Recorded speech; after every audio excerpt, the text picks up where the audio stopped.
Okay, I very much enjoyed that. I don't want to take too much time because I'm really looking forward to the next keynote speaker. So I'm going to read this a bit quicker. I don't want to eat into any of that. Kolarele Sonaike. It seemed really important to have voices from outside the sector at this conference. It also seemed important to have as much influence from around our institution. When I put out some feelers to see if anyone could recommend some speakers for the day, Annell, our esteemed law lecturer, has emailed me Kolarele's name and told me equivocally that we should book him. But this wasn't a difficult sell.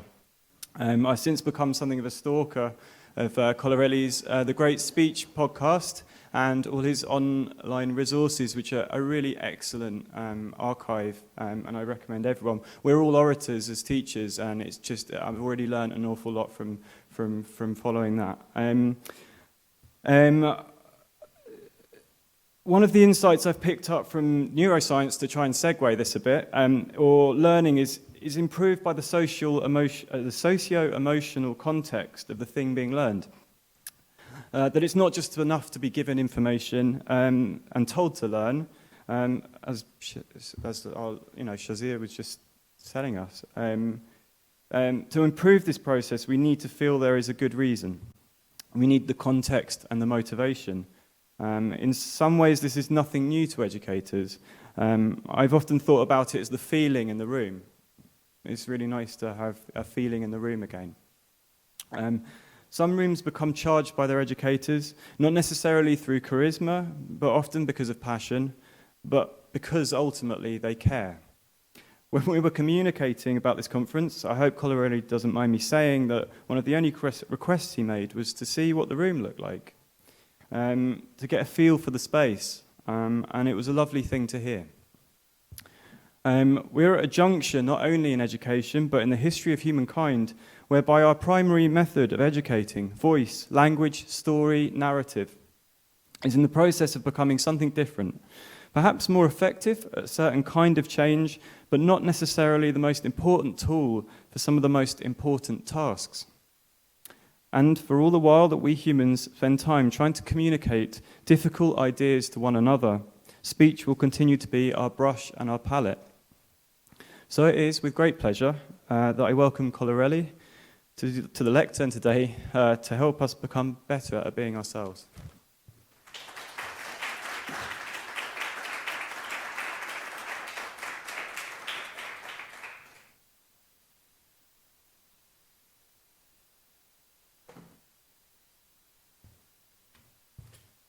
Wow, hello everyone. I have to say it's lovely being in person, isn't it? But one of the things I realize is, because this is my first in-person keynote speech for a while, and what I realized is I've spent the last year in slippers. So shoes actually feels like a very, very new thing. But yeah, no, really great to be here. I loved the previous keynote. Had so many questions, which I'll have to reach out and ask her. But yeah, so the question on many people's minds right now, the question that I have been asked more than any other in recent weeks is it coming home? Right? I guess we'll find out the answer on Sunday, right? But like many of us in the minority in this country, my emotions when it comes to supporting England in football or in any other sport is complicated. But it shouldn't be, right? After all, I was born in England. I grew up in England. My children live in England. I met my wife in England. Although I am Nigerian, like my wife and children, I have a British passport. My children have British passports. When I complete any form and tick the box about who I am, I tick British. And yet the question, is it coming home, forces me to ask the more essential question of, where is home? Is home where I lay my hat? Oops. I love my hats, as you can see. If so, then home for me is London, because that is where I live. Or is home where I would like to retire? And if it is, that would probably be the Greek island of Corfu. Just love it. But most people, I think, would say that home is where your heart is. And if that is the definition of home, then for me, without question, home is Nigeria. If I was to hang any flag out of my window of my car, or wear any kit in support of a football team,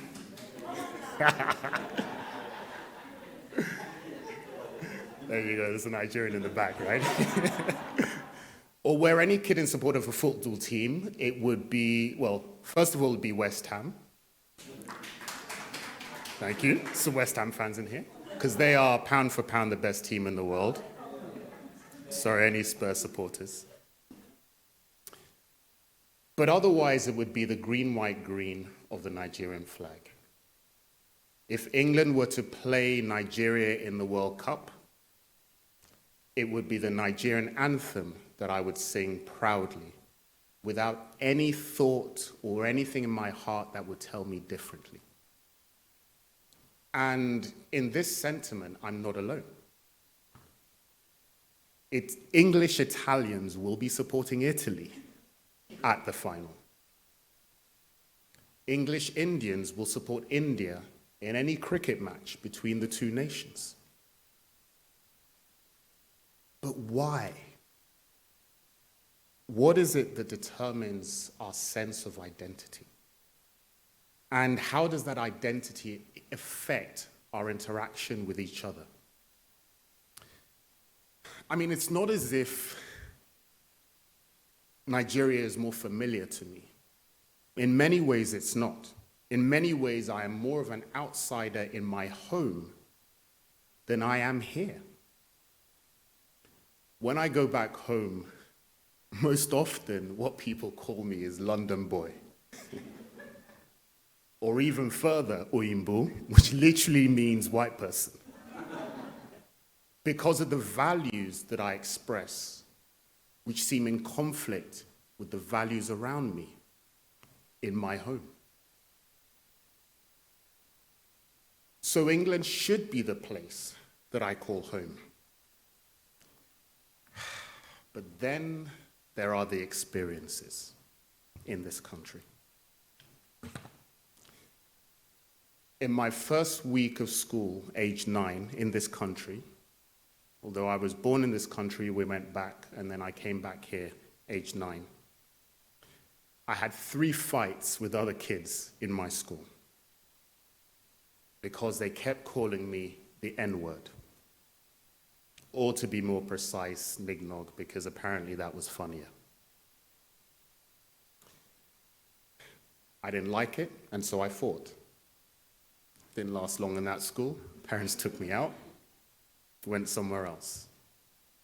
On my first day as a barrister, in October 1998, when I was called to the bar, and I was proudly standing there with my parents dressed in Nigerian gear, celebrating our heritage.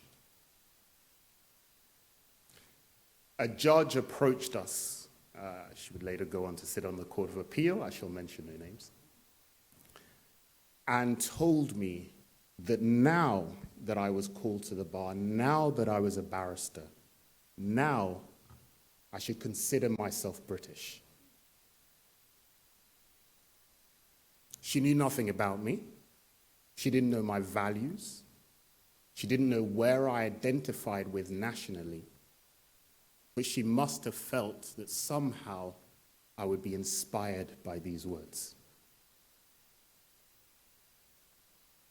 On my first day as a tenant in my new chambers in November 2000, I was called into a conference room by one of the senior barristers.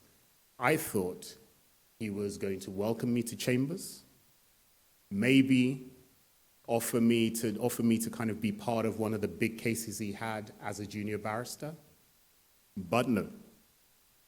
The one, and as it turned out, the only question he asked was, do you have any drugs?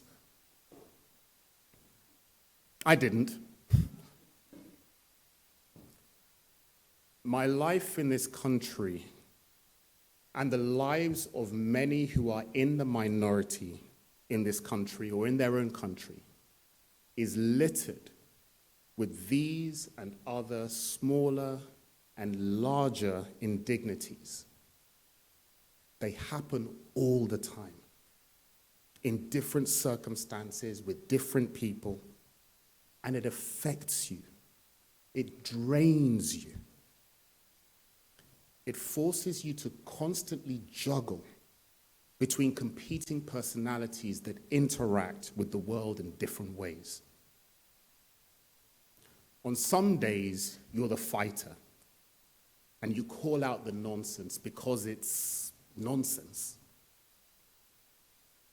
On other days, you just don't have the stomach for the fight. And you try and play the bigger person, the appeaser, because it's nonsense. No, sir, I don't have any drugs. I must have missed that module of bring drugs to your first day of chambers in law school.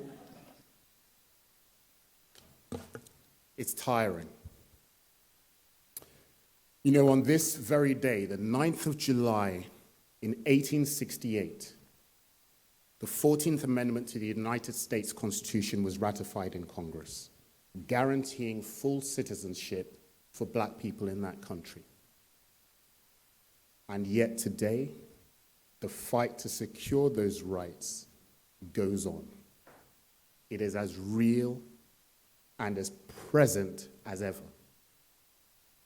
In this country, we have seen the cruelty of the treatment suffered by many of the Windrush generation who are treated as non-citizens despite having devoted their entire lives to this country, in this country, on the strength of promises that were made to them.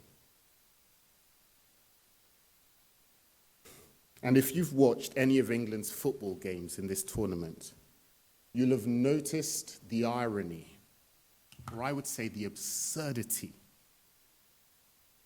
of England fans cheering for the players as they sing the national anthem, then booing them as they take a knee against racism, booing as they kneel against racism, and then cheering them again as they play and win. Absurd. In every country, on every continent in this planet, not just in the Western world, those that are in a minority often feel that same sense of fractured identity, which complicates the relationship they have with the place that by all rights they should be able to call home. And identity, this sense of who we are and who we perceive ourselves to be, has a far-reaching impact on how we live our lives. In my work as a communications skills coach, I am often approached by entrepreneurs and executives who come to me for help with their communication skills. And by and large, in every case, they are hampered by a self-limiting belief that they have convinced themselves of, that I am not a natural public speaker. And this is the identity that they've crafted for themselves. It's what they've come to believe about themselves. And because that is who they are in their own eyes, it becomes a self-fulfilling prophecy. Their world becomes controlled and compressed by this self-limiting self-perception. So when they give presentations, they go badly because that is what they believe will happen. That is what they think they are. Their thoughts become their reality. Some of my clients suffer panic attacks at the thought of giving a speech, and pretty soon they are avoiding every opportunity to speak, even though they know it will enhance and benefit their careers. That's what identity does. Because of this, they'll watch other less talented people go further than them. And then they start to doubt themselves and their ability to do the job. And this leads to imposter syndrome, which is literally where you believe that you are the fraud and that you're about to be exposed as the fraud, despite knowing how good you are. Now, by the way, if that's you, you're not alone. Loads of surveys have been done on the fear of public speaking, which has been placed at number one in humankind's list of greatest fears, above clowns, heights, death. So the first thing that I do is to work with them on reframing their identity as communicators. And I take them through what I call the communicator's quadrant. And you guys can actually see where you're placing this. So in quadrant A is the strugglers. These are people who really aren't good at what they do and aren't very good at communicating either. Most people don't put themselves in quadrant A. Then there's quadrant B, who are the people who still aren't very good at what they do, but they certainly talk a good game. Nobody puts themselves in quadrant B, but we probably all know a few Bs. Sure, none of them are in this room, but you probably know some in your life. Then there's quadrant C, which is the strivers. These are people who know that they are good at what they do, but they struggle with communicating. Pretty much all my clients will identify as quadrant C. Because really what they're looking for is to move into the final quadrant, the quadrant where the leaders are, the ones who are good at what they do and they're great at communicating it. And that's the challenge, how to move from C to D, from a striver to a leader. And that depends very much on your identity of yourself. And then I show them a list of famous people who also struggled with public speaking. When we think of Moses, right, or at least if you're as old as I am anyway, we think of the booming voice of Charlton Heston in the movie The Ten Commandments, saying, "Pharaoh, let my people go." But the real Moses, the Moses of the Bible, was petrified of public speaking. In Exodus chapter 4, verse 10, he pleads with God, saying, "Pardon your servant, Lord, I have never been eloquent, neither in the past nor since you have spoken to your servant. I am slow of speech and slow of tongue." It's said that he had a stammer. Or when we think of Beyonce, we think of the fearless singer, multi-talented actor, producer, writer, and all things Beyonce. But as her father revealed, he said about her that I would never have Beyonce up here public speaking. She's not good at it. Solange, her sister, was at Yale. She's incredible at it. But I know all of my artists' weaknesses. They all have weaknesses. And in fact, Beyonce created an alter ego called Sasha Fierce, into which she projected all her passion and her confidence and her intensity, and it would be Sasha Fierce that would go up on stage and perform. So with each of my clients, I ask them to define their alter ego. That's who they would really like to be as communicators, and then we create an alter ego for them to project into. Now, the rule is that they have to be that alter ego at all times in everything that they do. So whenever they interact with people, they have to do it as their alter ego. Whenever they give presentations, they have to give it as they believe that alter ego would deliver. And at first, it feels alien. But it is effective. Because sometimes it's when you put on a mask that you can hide your personal vulnerabilities and you can project more of yourself into what you are doing. And then as they lean into this alter ego, they start to take on characteristics and qualities of the alter ego. Because the thing about the alter ego is it isn't somebody different. Clark Kent is Superman, but Superman is also Clark Kent. They're one and the same. Your alter ego is just a different version of you. That's the power of identity. Now, for those of you who want to know how to create an alter ego, I might ask a few of you now, there are actually 4 simple steps. So the first is identify who your alter ego needs to be for whatever challenge it is you're facing. I'm going to ask some of you actually in a second, so make sure you're thinking about this. The next is to create an image in your mind of that alter ego. How do you walk when you're in this alter ego? How do you talk? How do you communicate? What do you eat? How do you smell? How do you interact with other people? The third is to pick your adjective. So you've got to pick an adjective that defines the key quality that this alter ego needs to have for the challenges in life that you're going to face. And the final part is to combine it with a name that's related to you in some way. So nickname, maiden name, name you went by in school, name of a character you love, doesn't matter. And that is how you create your alter ego name. So for a while, I've had different ones personally, but for a while I was badass brother. Anyone got an alter ego? Anyone got a name? Tom?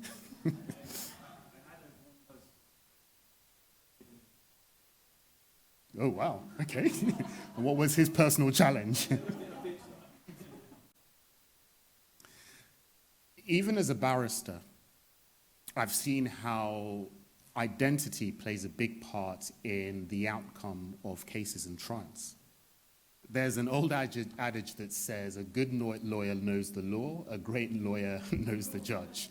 Now, that really is probably more based on nepotism. There's a lot of nepotism in the legal industry.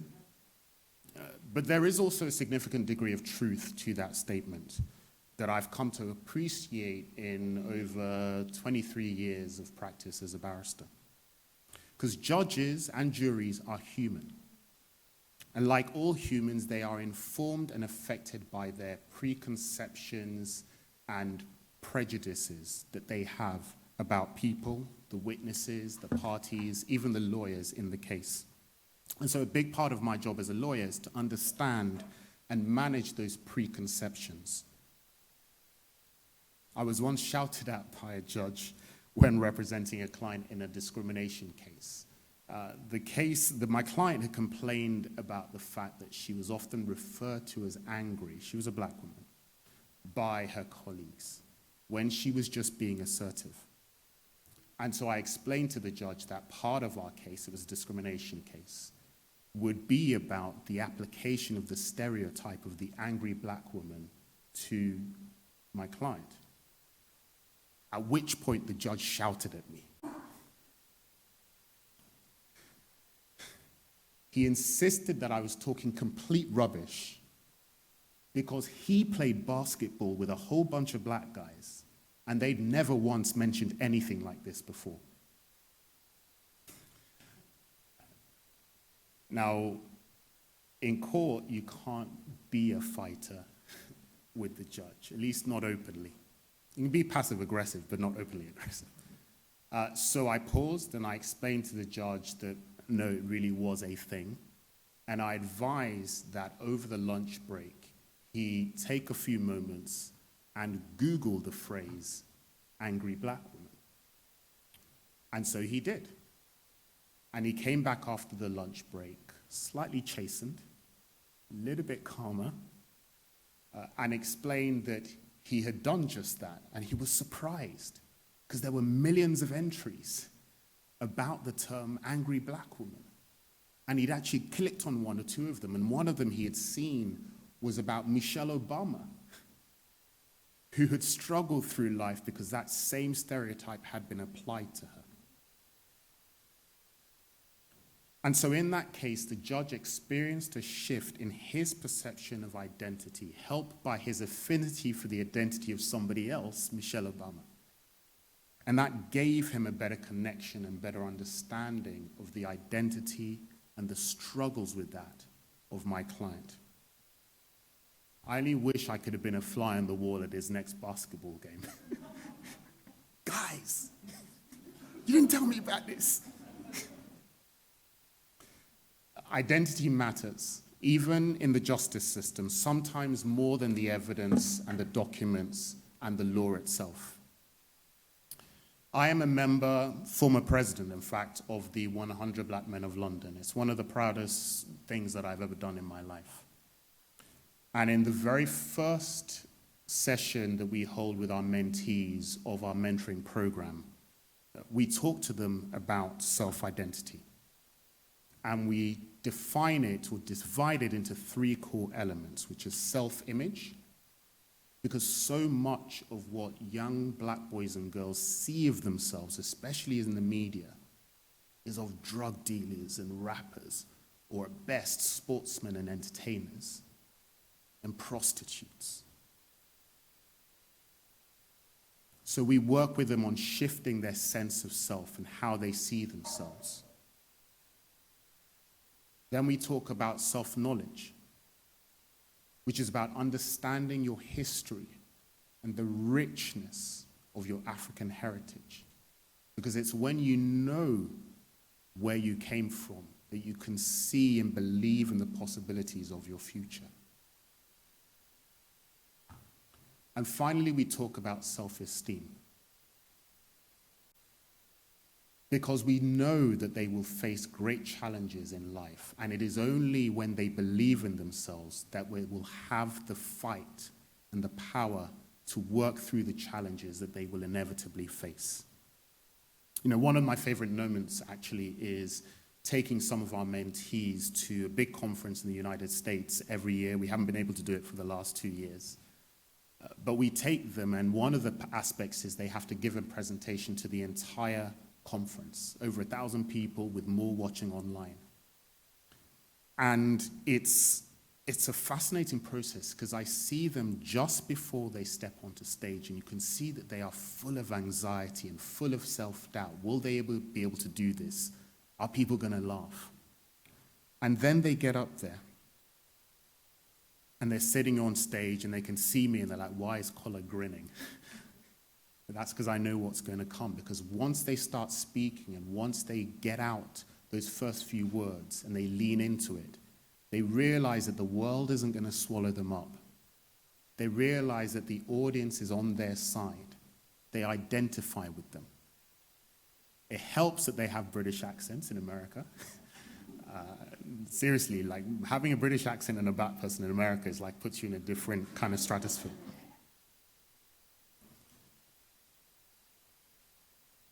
But once they speak, they start to relax and they speak their truth. You know, we once sat next to an elderly gentleman on the whole coming from Britain thing, and he listened to us for a while, and he leaned over and said, "You're the boys from England, right?" "Yes, sir. Nice to meet you. How you doing?" "What do you guys speak out there? French?"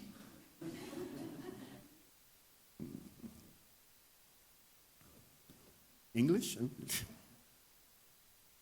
And when the mentees come off stage, you can see that they are literally several inches taller just in that moment, just from that experience. They are bigger, more confident, full of self-belief. Their identities and who they perceive themselves to be has changed forever. And that means we have to consider the central question, which is, are our identities fixed or are they fluid? Are we the same as we are from cradle to grave?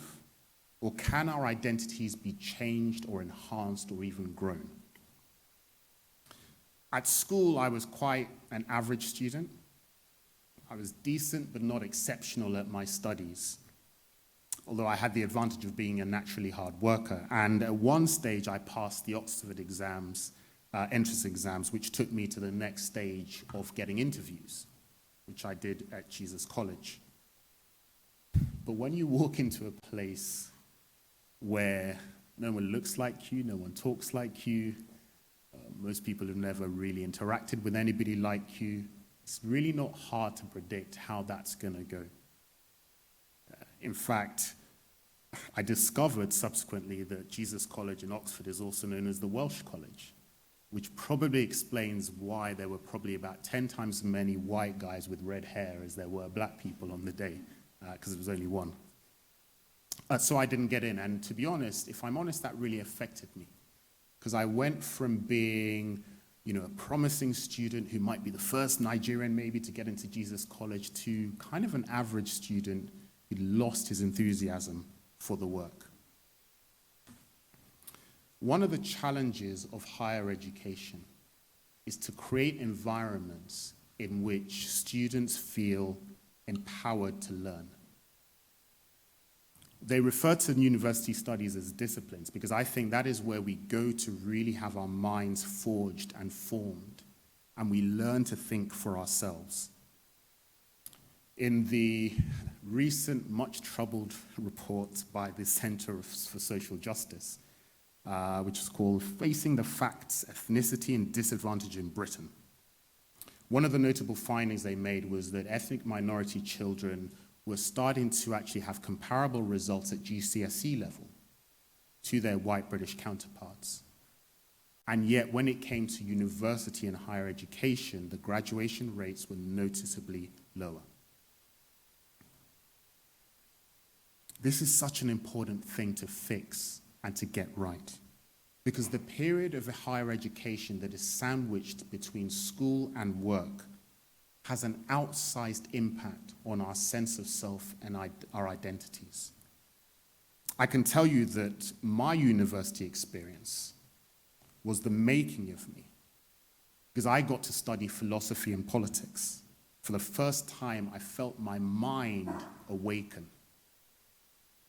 Aristotle, Nietzsche, Marx, Hegel, the Federalist Papers. See, this is my actual copy from university, still highlighted with references from Alexander Hamilton. And one of the key precepts you learn in philosophy is by the 17th century French philosopher Rene Descartes, who's often thought of as the father of modern philosophy, with his focus on epistemology, which is kind of study of knowledge and rational thought, basically. And he said, je pense donc je suis, which means I think, therefore I am. Which is that the fact that I am thinking at all about whether I exist proves that I exist. And this revolutionary principle gives an insight into the very essence of identity. Because if my existence is determined by my thought, then maybe I can change who I am by changing the way that I think. Steve Jobs, the legendary founder of Apple, believed that computers and technology could change the world.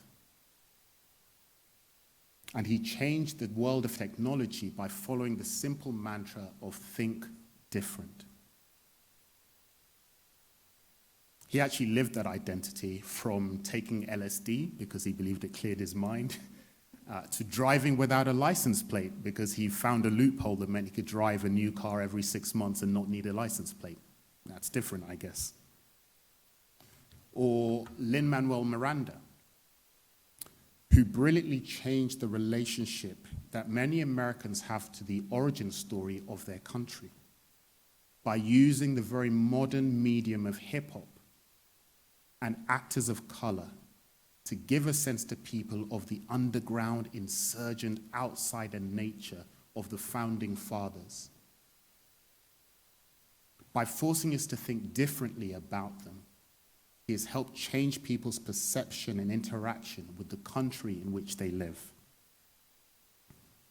At the start of the European Championships, the England manager Gareth Southgate wrote an open letter to the country called Dear England, in which he explained his philosophy of football. It's really quite an unexpectedly brilliant piece of writing. And in that open letter, he explained that he wants his players to play for their country and produce moments that people will remember. But he also talks about the pride that he has in the things that this special group of players, as he describes them, have stood and knelt for. Because, as he writes, it is their duty to continue to interact with the public on matters such as equality, inclusivity, and racial justice, while using the power of their voices to help put debates on the table and raise awareness and educate. Now, you will probably have heard the mantra that what's your thoughts, they become your words. What's your words, they become your actions. What's your actions, they become your habits.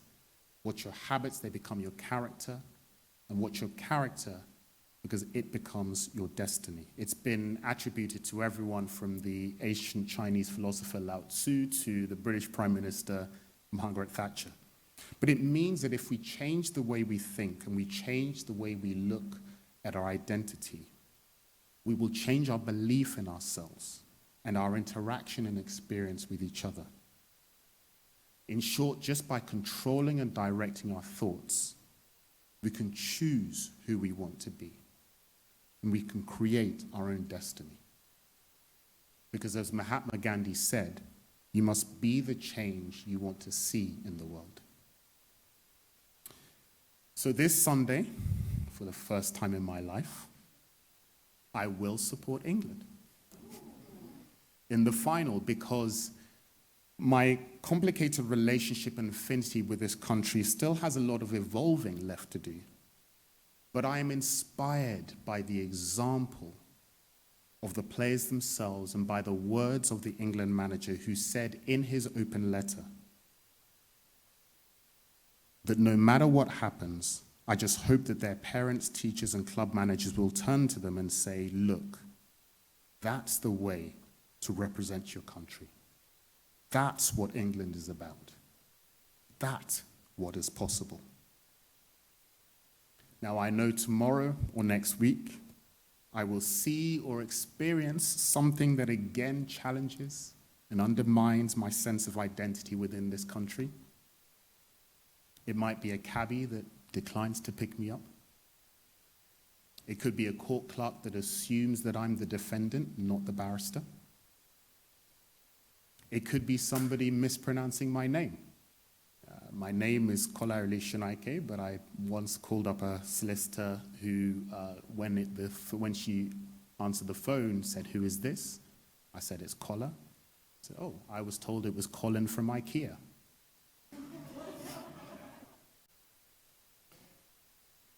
But at this moment, in this place, for this weekend, I think this is the place that I will lay my hat, and this is the place that I will call home.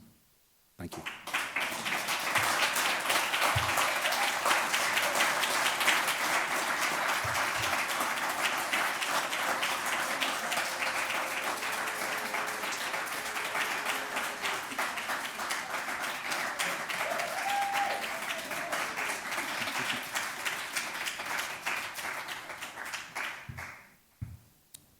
Where do you want me?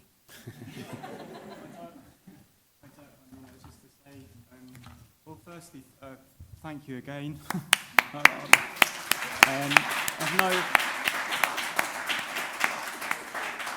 I have absolutely no notes from that, but I think I speak for everyone to feel like I've taken something that I can't articulate at the moment. So all I'll say is that we wanted to do something a little bit different. Annell has agreed to speak with Kolarele now. What we're going to do is have an open discussion. I think we'll see how it goes.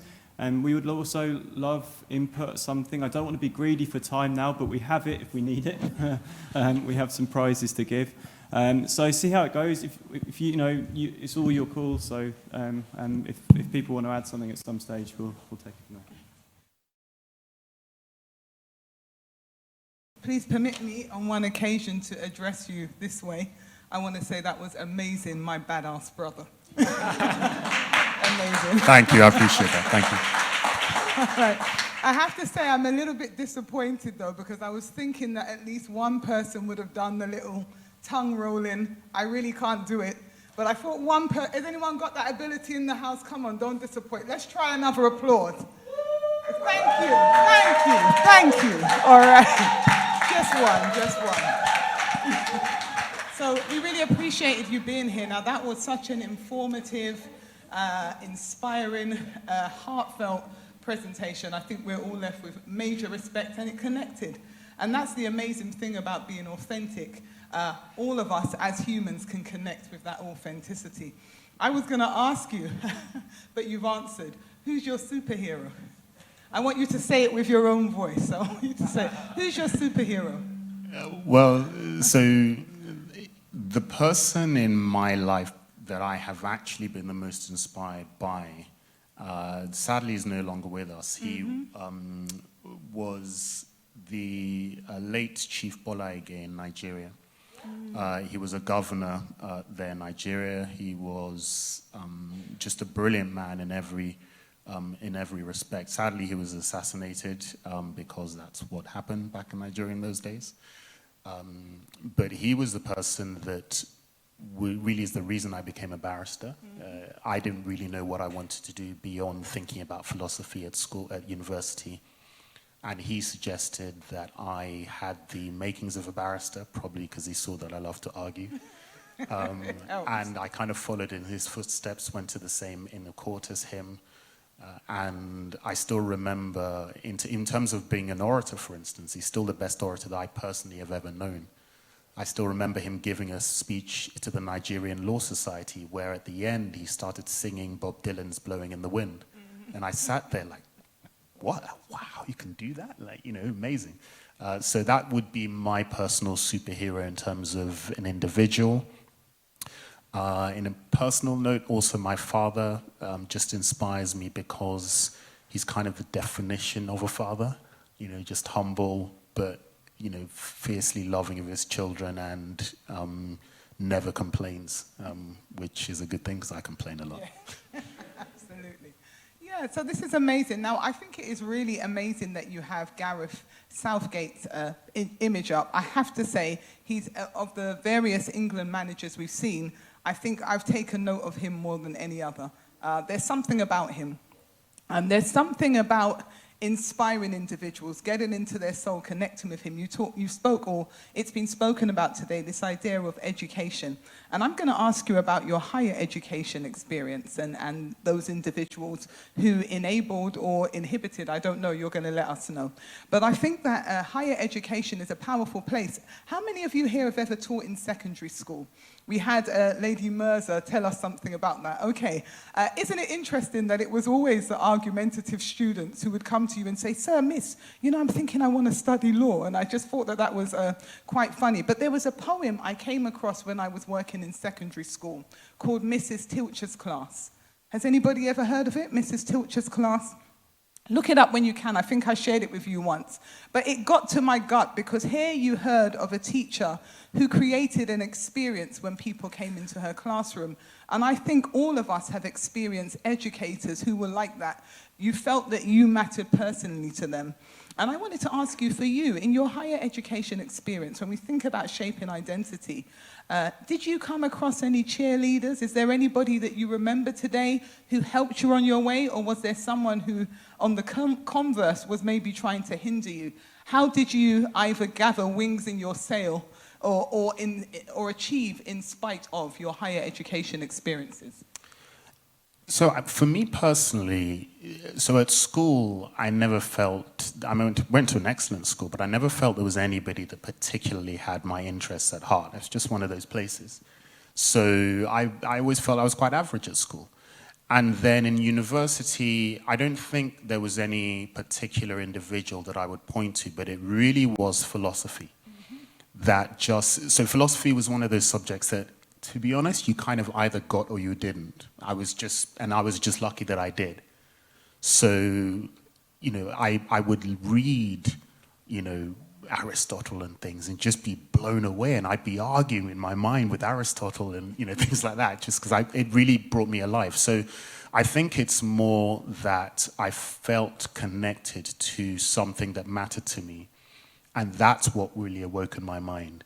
Because lecturers, I hope they are better now, but lecturers kind of had the approach of, I'm tenured, so I can speak, you listen, you don't listen, doesn't really matter. So they would just kind of talk, and they've done the same lecture for 20 years, they wouldn't really vary it much. You show up, you don't show up, nobody really cared. I showed up just because I was a bit of a geek at it, so because I loved it and enjoyed it. But so as a result, I don't think a lot of the lecturers I would look back and say, oh, that person inspired me. But it's really, for me, it's the environment of universities and places like that, the other people that challenge your thinking, that challenge your thought process, that make you either want to do better in one area or want you to ignore an area and you interact with. That, for me, is the greatness of higher education, and that's certainly what I experienced at Birmingham University. Amazing. I like the little shout out there as well. It seems to me that you... Yeah, exactly. It seems to me that you made Aristotle and Marx your cheerleaders. Yeah, I love those guys. Yeah. And I've always thought that's one of the amazing things. So what would be the challenge then? Because I know you speak of mentoring and you're very proud of the work you've done in the 100 Black Men organisation, both in the UK and the US. What would be your challenge to the press for time, COVID-challenged, more marking lecturers that we have in our institution, which I just have to take a moment and acknowledge my colleagues. I think the students here would say that here at Bloomsbury Institute, it's awash with lecturers who go the extra mile. But what would you say about the transformational power that is in the hand of the academic with regards to influence in identity? So that's a really tough one. I know for me personally and for what I've seen with students, and I think it was Mirza, Shazia Mirza, the comedian, spoke towards it, it's a place of learning, which means it really has to come from the students themselves, which means as a lecturer, I think as a student, and even when I do my coaching, it's fine to say I don't know, as long as it's followed up with, so let's find out, right? Because then it's the students saying, well, what about this? And you don't, even though you can see, 100 miles in front there, that ain't gonna work. So, okay, that could be right, let's try it. And by engaging and trying and analyzing and thinking and coming to your own conclusion that, oh no, that doesn't work, that's a dead end, you're learning so much more than just being told the answer and it's okay, fine. So I think allowing space for exploration is a far more effective way of getting people to want to learn than just giving the answer. And that's what I think higher education has the space to do in a way that school really doesn't. School now just seems to be, I know that the bell curve that Doctor was kind of talking about, school now seems to be just get them in, get them out, here are the stats, as long as we are, it kind of caters to pushing those who are brilliant, or those who are brilliant as far as you can go, pushing those who are really struggling up to the minimum mark, and everyone else in the middle, yeah, you're all right. And I think that's really doing our children a disservice. Mm-hmm. Thank you. You have a really...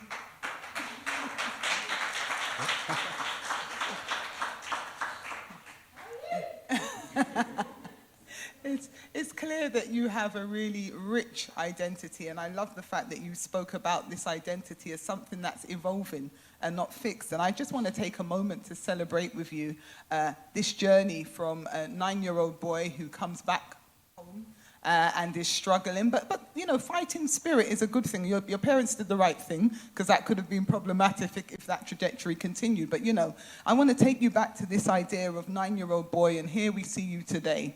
We see a communications, coach. We see barrister. We see family man. We see one who's willing to be vulnerable. One who's got enough skill and resolve to deal with the challenge of a judge, but actually to help the judge on their own journey towards identity. Because life is all these things, isn't it? And we do so that we can be. So I wanted to ask you, how did you navigate and carve out your identity? And it's valuable for all of us to hear, because we're still on that journey. How did you carve out and navigate your identity in a space that didn't necessarily tell you that you could be who you are today? I think everything in this way is trial and error. You know, I'd love to. So there's a speech that Steve Jobs gave, known as the Stanford Address, which his idea there was, it's only when you look back that you can connect the dots and see that everything was meant to be. But when you're looking forward, you really don't have any idea. So you just do what seems right in the moment. And kind of as you get better at it, you make better decisions. But really, it's trial and error. And then when you look back, so now I can look back at my life and realize that almost everything I've done and been through in my life has brought me to the point I am today. Is actually a line in a movie, Amistad, which I actually don't particularly like. I don't think Steven Spielberg does black stories very well, but that's a different story. But it's in that movie, there's a line where the main character, Jimon Hensu, I think it is, says, I'm going to reach back and call my ancestors to help us, because in this moment, I am the entire reason they ever existed. It's looking back that you can see that stuff. But looking forward, I think you just make the best decision you can and hope it doesn't mess up. Thank you.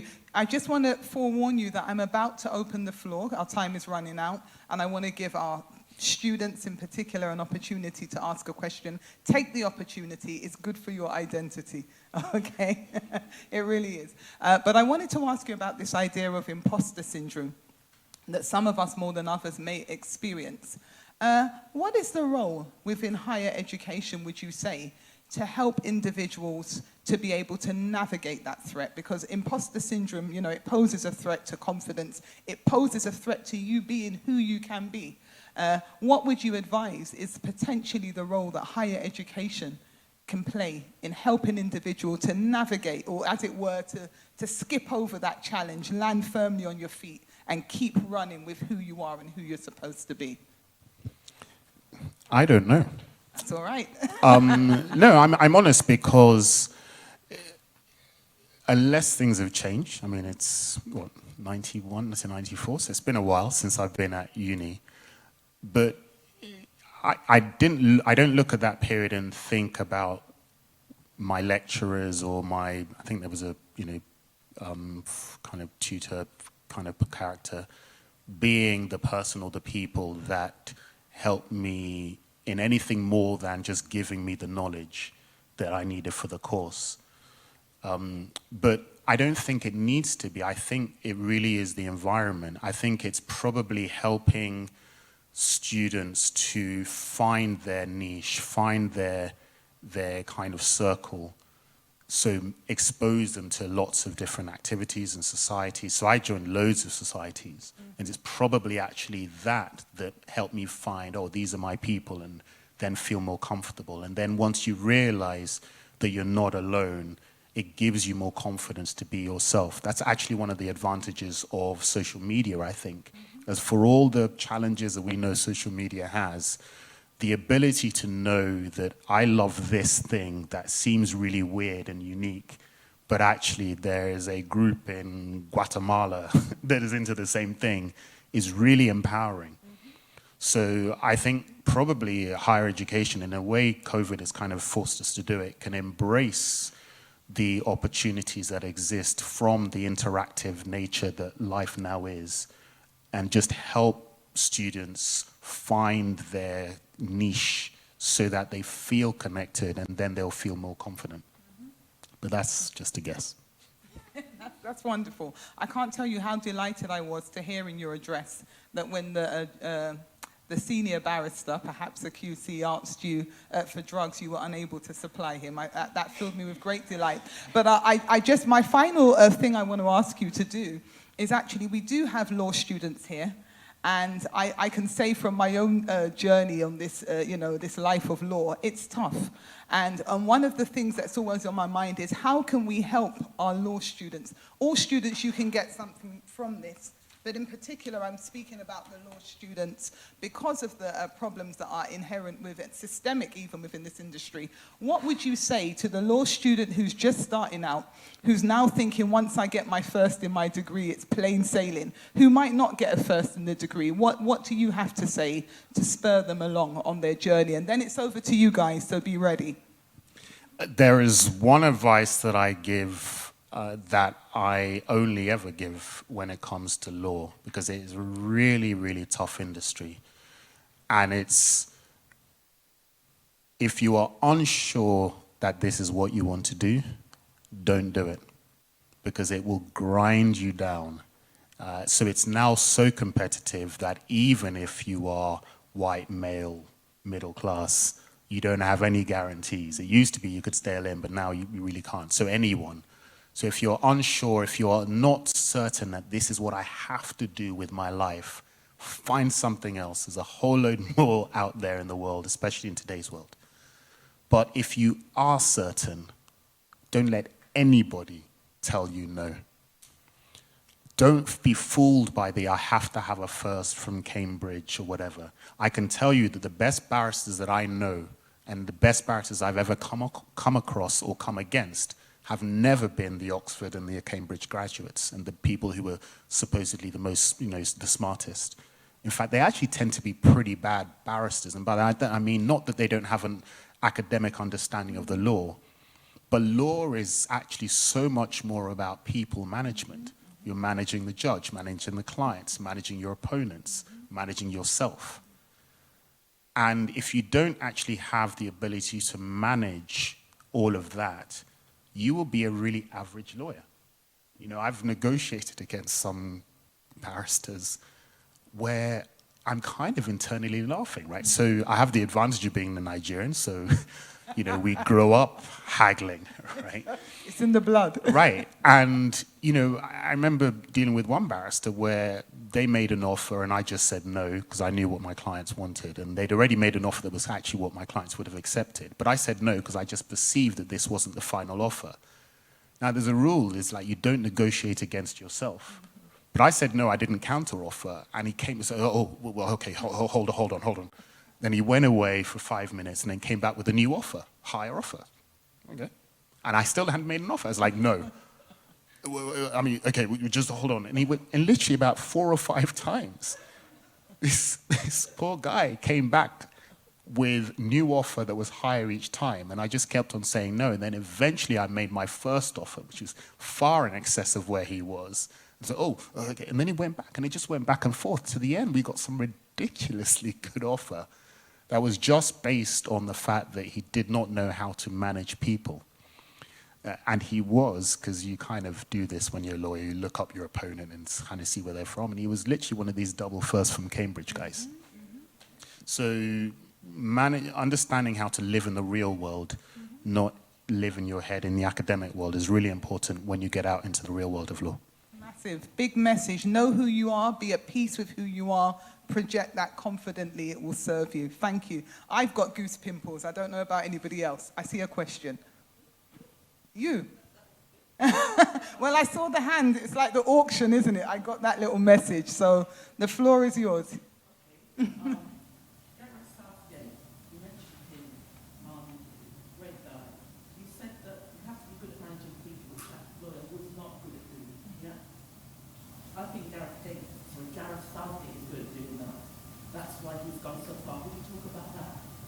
Yeah.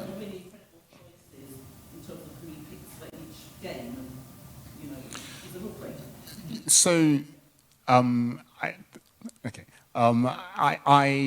I didn't predict that he would be that good, to be honest. He seemed like a nice guy, but kind of mild. But it's just in paying attention to the way he's gone about his business. It seems not to be based on some sort of entitlement of footballers coming home because we invented this and surely it must, right? It actually just seems to be based on football is important, but life is more important. So we're playing for almost like a higher purpose. And I think that's given a humility to the team that actually means that they are kind of performing better than they would when they thought, as previous generations of players have, that they were entitled to win somehow, that it must come home. So we'll see. But yeah, I mean, read the letter. It's really one of the best pieces of writing that I've seen in a while on this topic. Thank you. I was seeing some wrap-up signs, but I didn't. Okay, I was looking for them, and okay, I've got it now. Thank you. I was looking in the wrong place. Yes, go for it. Lady at the back, last question. My one is not really a question. It's just an acknowledgement about there's something about Bloomsbury Institute that allowed the students to blossom. And I just want to acknowledge that they really do give the students, the flying wing themselves. If you're loud like me, you are loud, there's room for you. You are quiet, like the president, there's room for you. I really want to acknowledge the lecturers, seriously. I'm not recognizing anybody. I really want to say thank you to all the lecturers that allow me to be me for the past 3 years. That allow us, teaching us, at the same time not giving everything on the plate to us, allowing us to go to the library, allowing us to fetch for ourselves, at the same time come back to them, asking questions and giving us this space for them to say, okay, I don't know yet, let me go back and come back to you. So thank you so much, all the lecturers. Thank you for making these 3 years a joyful one for us. Thank you. I'm told we should wrap up, and I'm seeing 2 hands, and I'm struggling. I've had the nod. We could go ahead. So we've got one from the president and one from one of our former students and also now present academic. So both of you, please. If we take both questions, and then Dr. Kolarele, let's step him up while he's here. We'll respond. Go for it. Just a question about your name. Is there a meaning attached to it? I didn't hear that. Your name. Oh, my name? Yeah. Is there a Meaning attached to it? Yes, so it's basically Kolarele. So the one who brings honor or wealth to the home, basically. Still trying. Bring the honor and the wealth. Your parents named well. Well, so in Yoruba culture, actually, it's technically your grandparents that name you. So your grandparents will give a name to the parents to say, this is the name. Now, actually, I don't know if we've got time, but my father actually came to me before my children were going to be born and kind of like, yes, so the name I have chosen, I was like, dad. Hold on, right? Things have to evolve, right? You're speaking to this London boy. Things have to evolve. So actually what we agreed in terms of the process, because actually I love that tradition. I think your name is what you carry for life, right? It should mean something. So what we agreed was that they would actually kind of give us a list of names that they liked. And then from that list, we would choose a name that really meant a lot to us. And so that's what we did with both our children. So yeah, that's what my personal name means. And then my children's names are Omololu, which is child of God, effectively, and Similola, which is rests in grace. But that was out of a long list of names that my parents gave us, some of which I'm like, hell no. That's beautiful. And I'm just thinking your father was probably quite peeved, by this idea. You educate these children and now they come and don't follow your traditions. But it's good. Good you gave him some honor. Please, Samuel. Thank you very much. I just want to piggyback on what the lady behind just said. But I came to this institution in 2016, and that's my first time coming to law. I came from HR into law, and my 2 years of my semester program, I got the best of teaching here. That tried to propel me. I lectured to first class.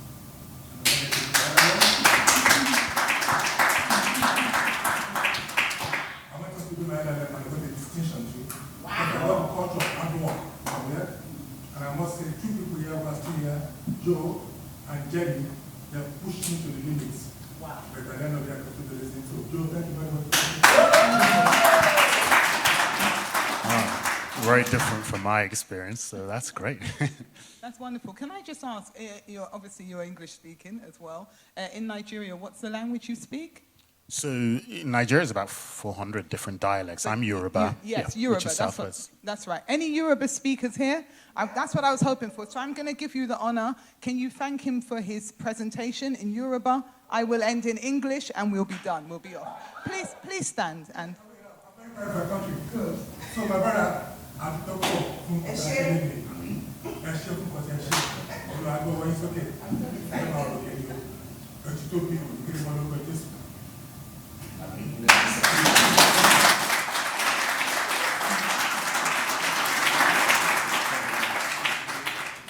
Thank you so much, Kolarele Sonaike. Forgive me if my pronunciation is not perfect. It's been an excellent presentation. Thank you for what you've given. Thank you that on the 3 occasions I've met you in my life, you've always spoken words of life. May that always be your experience, your portion, and your gift to those you speak to. Thank you. Thank you. Thank you very much.